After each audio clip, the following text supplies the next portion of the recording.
Hello everyone, myself is Deepa Kundalia and welcome my DK classes. So, मैं अभी तक आपका टॉपिक गुडविल का जो प्रीमियम ऑफ गुडविल चल रहा था, कॉम्पिटिटिव ऑफ गुडविल चल रहा था, उसको कंप्लीट करवा चुकी हूँ. Now move on revaluation account. Next topic is revaluation account and it's journal entries. तो आज के लेक्चर में मैं आपको बताने वाली हूँ अनदर इम्पॉर्टेंट टॉपिक जिसका नाम है रिवैल्यूएशन अकाउंट. ये बहुत ज़्यादा इम्पॉर्टेंट है क्योंकि अब इसी के बेस पे क्वेश्चन सॉल्व किए जाएंगे, लॉन्ग क्वेश्चन सॉल्व किए जाएंगे. तो लॉन्ग क्वेश्चन की आप ये कह सकते हो कि ये फर्स्ट सीढ़ी है. फर्स्ट सीढ़ी होगी आपकी रिवैल्यूएशन अकाउंट और उसके बाद हम स्टेप बाय स्टेप आगे प्रोसेस करेंगे. It means capital account and then after that balance sheet. तो रिवैल्यूएशन अकाउंट के बारे में आपको पहले मैं बता दूं कि रिवैल्यूएशन अकाउंट क्यों बनाया जाता है. पर हमेशा की तरह स्टार्ट करने से पहले मेरे चैनल को लाइक शेयर सब्सक्राइब करना ना भूलें. Okay, and don't forget about the bell icon ताकि मेरी वीडियोस के लेटेस्ट अपडेट्स आपको मिलते रहे जब भी मैं वीडियोस अपलोड करूं और आपको नोटिफिकेशन आ जाए. Got it? तो बढ़ते हैं अपने टॉपिक की ओर. टॉपिक है आपका रिवैल्यूएशन अकाउंट.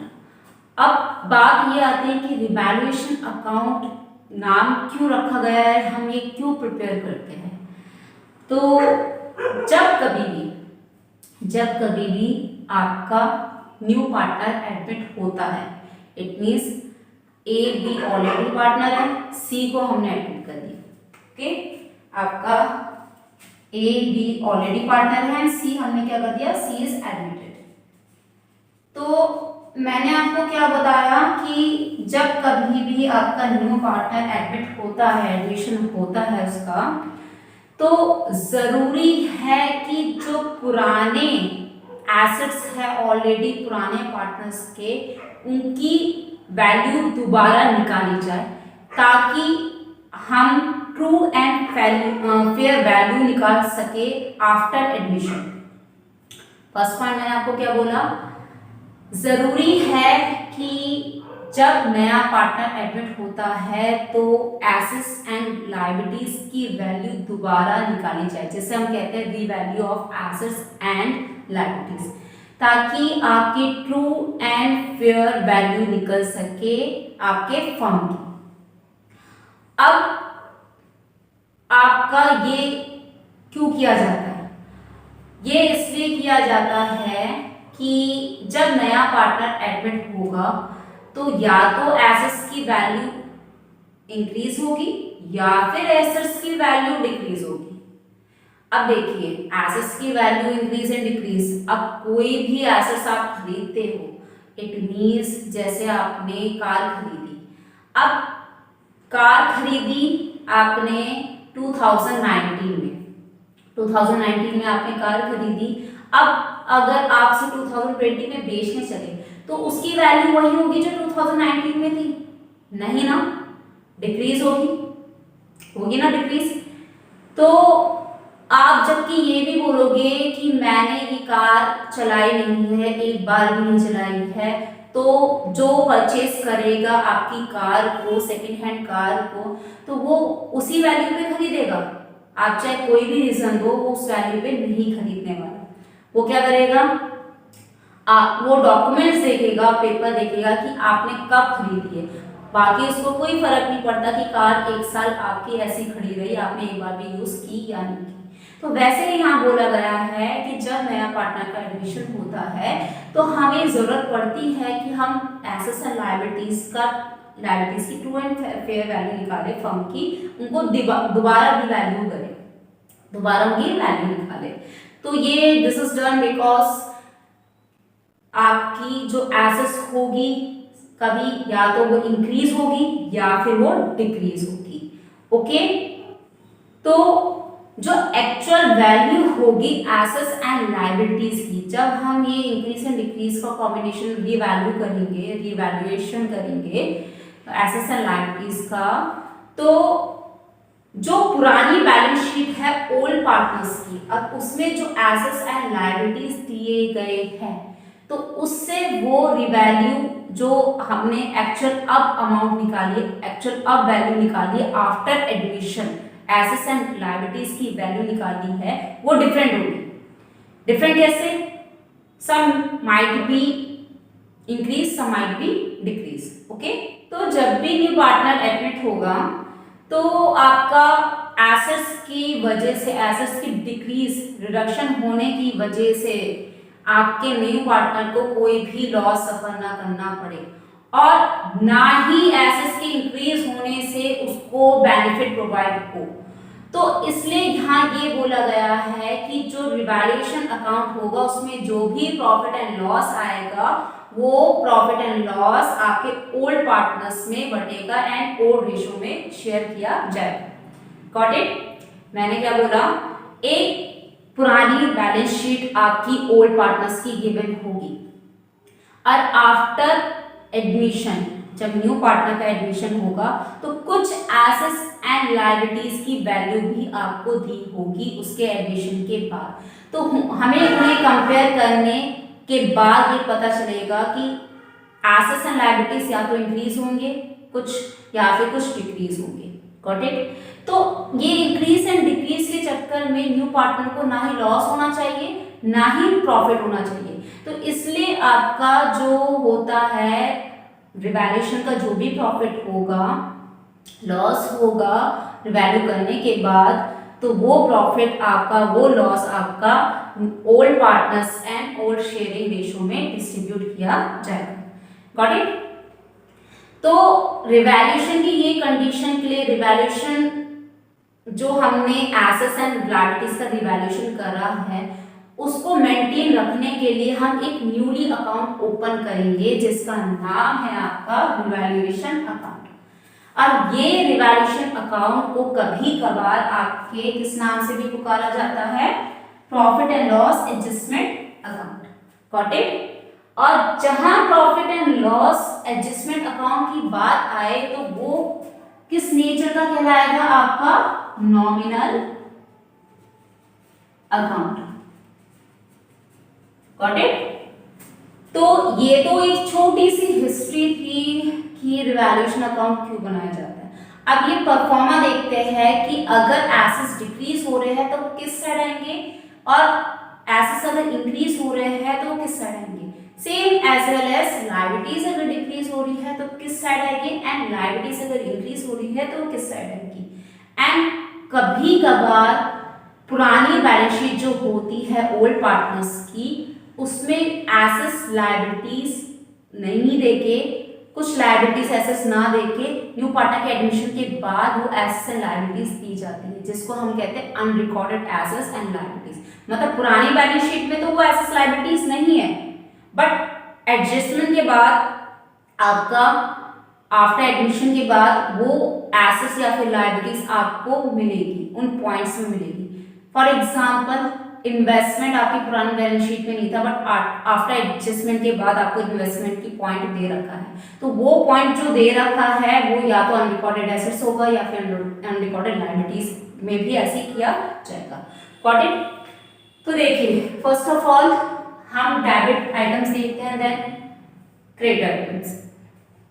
तो अगर एसेट्स की वैल्यू डिक्रीज हो रही है, कम हो रही है, तो किस साइड आएगी? आपकी डेबिट साइड। टू क्या लिखे? To decrease in value of assets. It means पुरानी बैलेंस शीट में without, before admission balance sheet में अगर आपको कोई एसेट्स दे रखी है एंड आफ्टर एडजस्टमेंट के बाद वो डिक्रीज हो रही है कंपेयर करके, मतलब 1 लाख की मान आपके स्टॉक थे बिफोर एडजस्टमेंट, फिर उसके बाद जब हमने रिवैल्यूएशन करा, जब हमने मतलब एडमिशन करा, एडमिशन के बाद उन स्टॉक की कीमत कितनी हो गई? 80,000 की। तो कितने का लॉस हुआ, कितने की डिक्रीज हुई? 20,000 के ना। तो अभी आपके जब ऐसे क्वेश्चंस आएंगे आपको और क्लियरली समझ में आ जाएगा, और क्लियर समझ में हो जाएगा, ठीक है, कि आपको एक्चुअल में क्या बोला जा रहा है। तो जब भी अगर आपका कोई भी एसेट डिक्रीज होगा तो वो आएगा डेबिट साइड, एंड अगर एसेट्स की वैल्यू इंक्रीज होगी तो वो आएगी क्रेडिट साइड। Got it? अब इसको कर दो अपोजिट। इट मींस अगर decrease in the value of assets था तो increase in the value of liabilities. Same अगर increase in the value of assets है तो decrease in the value of liabilities.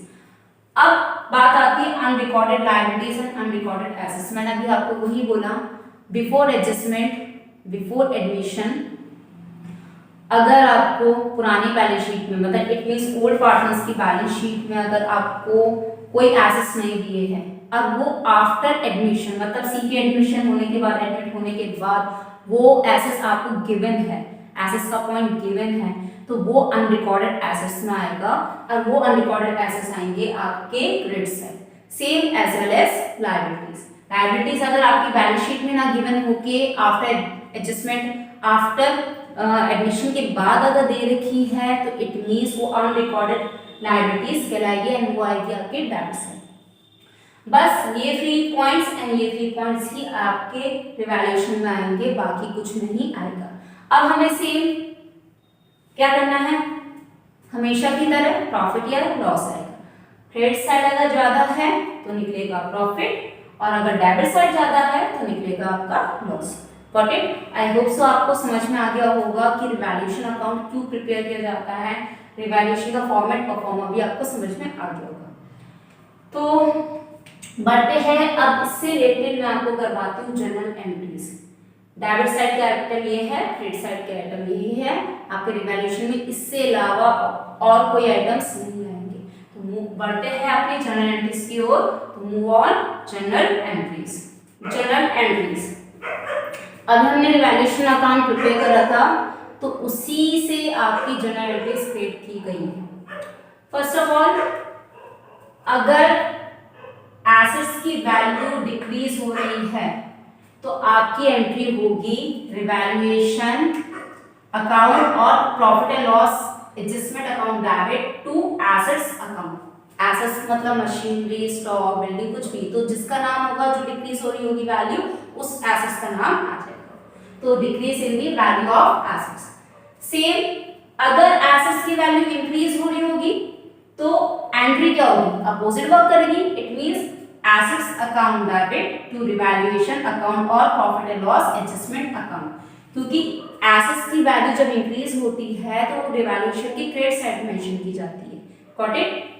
तो increase in the value of assets. तो ये तो बात थी एसेट्स। अब आते हैं लायबिलिटीज में। अगर लायबिलिटीज की वैल्यू इंक्रीज हो रही होगी तो कहाँ एंट्री होगी, रिवैल्यूएशन में डेबिट साइड आता है ना, तो एंट्री क्या होगी आपकी, रिवैल्यूएशन अकाउंट और profit and loss adjustment account debit to liabilities account. Liabilities creditors, bills payable, जो भी लायबिलिटीज होगी उसका नाम आ जाएगा। तो increase in the value of liabilities. Same जब लायबिलिटीज की वैल्यू डिक्रीज होती है तो रिवैल्यूएशन में किस साइड आती है, आपके क्रेडिट साइड। तो एंट्री क्या होगी, liabilities account debit to revaluation और profit and loss adjustment account, decrease in the value of liabilities. अब बात करते हैं unrecorded liabilities and unrecorded assets. Unrecorded liabilities आपकी रिवैल्यूएशन में किस साइड मेंशन किया जाता है, डेबिट साइड। तो डेबिट साइड जब मेंशन होता है तो उस कंडीशन में जो अकाउंट बनाते हैं वो डेबिट होता है। इट मींस रिवैल्यूएशन अकाउंट हमने बनाया ना, तो रिवैल्यूएशन और profit and loss adjustment account debit to unrecorded liabilities account. तो एडिशन में भी अनरिकॉर्डेड लायबिलिटीज करके आ जाएगा। जो भी होगी, इन्वेस्टमेंट होगी, स्टॉक होगी, वो आपका नाम दिया जाएगा। सेम अनरिकॉर्डेड एसेट्स आपकी कहाँ आती है, रिवैल्यूएशन के क्रेडिट साइड में मेंशन की जाती है। तो जब भी रिवैल्यूएशन के जिस भी अकाउंट के क्रेडिट साइड में कोई आइटम होता है तो वो आइटम डेबिट होता है एंड जिसका अकाउंट हमने बनाया है वो क्रेडिट होता है। कहने का मतलब अनरिकॉर्डेड एसेट्स आपके क्रेडिट साइड है ना, तो अनरिकॉर्डेड एसेट्स अकाउंट डेबिट, और किसका अकाउंट हमने प्रिपेयर किया, रिवैल्यूएशन अकाउंट, तो टू रिवैल्यूएशन और profit and loss adjustment account, तो अनरिकॉर्डेड एसेट्स। अब ये तो आपके आइटम्स की हो गई। अब हमारी कौन सी मेन एंट्रीज आ गई है, प्रॉफिट एंड लॉस की। देन ये रिवैल्यूएशन एंड उससे रिलेटेड जनरल एंट्रीज है। ये टॉपिक आपका कंप्लीट हो जाएगा। नेक्स्ट लेक्चर में मैं इससे रिलेटेड आपको करवाऊंगी क्वेश्चंस, ताकि आपको और अच्छे से समझ में आए। हमेशा से मैंने हर टॉपिक के बाद क्वेश्चंस करवाए हैं, एक एक टॉपिक क्लियर करवाया है। इस बार भी और हर बार मैं आपको क्वेश्चंस जरूर करवाऊंगी और कोशिश करूंगी कि पूरा बोर्ड में आ जाए एंड देन उसके साथ आपको आंसर भी प्रोवाइड करवाऊं, ताकि आपको कोई कंफ्यूजन क्रिएट ना हो और एक एक पॉइंट क्लियरली समझ में आ जाए। Got it? तो देखते हैं अब नेक्स्ट लास्ट टू एंट्रीज। देखिए अब लास्ट टू जनरल एंट्रीज है, जब आपका रिवैल्यूएशन अकाउंट में प्रॉफिट शो होगा, इट मींस प्रॉफिट किस side, it means debit side, तो एंट्री क्या होगी, revaluation account debit to old partners capital accounts, profit on revaluation credited to old partners capital accounts. और जब आपके रिवैल्यूएशन अकाउंट में लॉस शो होगा तो उस कंडीशन में old partners capital accounts debit to revaluation account, loss on revaluation debited to old partners capital accounts. Got it? तो ये आपकी थी जनरल एंट्रीज, आपका रिवैल्यूएशन का परफॉर्मा बता दिया आपको। इससे ये आपका फर्स्ट स्टेप है आपका लॉन्ग आंसर के लिए, ठीक है। अभी तक आपके जो न्यू पार्टनर के बाद न्यू पार्टनर के एडमिशन के बाद आपको जनरल एंट्रीज भी गुडविल की करवाई थी, वो भी मोस्ट इंपॉर्टेंट है। तो बट आपका फर्स्ट ऑफ ऑल ये प्रिपेयर किया जाता है, जब भी लॉन्ग क्वेश्चन आएगा आपका रिवैल्यूएशन अकाउंट प्रिपेयर किया जाएगा, तो जो आइटम्स आपको बताया है वही आइटम्स आपके आएंगे, कोई एक्स्ट्रा आइटम नहीं इंक्लूड किया जाएगा रिवैल्यूएशन अकाउंट में। Got it? तो नेक्स्ट क्लास में इससे रिलेटेड आपको करवाऊंगी क्वेश्चंस, ताकि आपको धीरे धीरे धीरे धीरे सब कुछ समझ में आ जाए। ओके, डेली का एक क्वेश्चन होगा, नेक्स्ट टॉपिक होगा तो पहले मैं थ्योरी बताऊंगी, तो उसके बाद उसके क्वेश्चंस करवाऊंगी हमेशा की तरह आपको जैसे मैं करवाती आई हूँ। सो अगर आपको कोई क्वारीज होगी तो प्लीज़ कमेंट बॉक्स में लिख के भेजना, और अगर वीडियो पसंद आई होगी तो वो भी आप कमेंट बॉक्स में बताना मुझे, ओके। और वीडियो को लाइक शेयर सब्सक्राइब करना ना भूलें। Got it? सो आज के लिए बस इतना ही, that's all for today. Keep watching, keep learning, stay home, stay safe, stay connected with DK classes. Thanks for watching.